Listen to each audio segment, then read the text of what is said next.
திருமணம் என்பது ஒரு ஆணுக்கும் பெண்ணுக்கும் இடையே உள்ள நிரந்தரமான, நிலையான, அர்ப்பணமான, பிரமாணிக்கமான ஒரு உறவு. அதுக்கு தான் ஆண்டவர் போறார். கண்டதையும் கல்யாணம்னு சொல்றாங்களே, அதுக்கு ஆண்டவர் போகவில்லை. ரெண்டாவது பாருங்க, இங்க நடந்தது மாதா. இந்த காலத்தில் மாதிரி கேட்ரிங்லாம் அந்த காலத்தில் கிடையாது.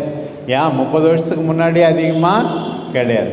எல்லாரும் தான் சமைக்கணும். ஒருத்தவங்க ரொட்டி சுடுறது, ஒருத்தவங்க கறி சமைக்கிறது, ஒருத்தவங்க திராட்சை ரசம் ரெடியாக இருக்கான்னு பார்க்கறது. மாதா பாருங்க எப்படி என்ன குறைபடுது அப்படின்னு முதல்ல பார்க்குறாங்க பாருங்க.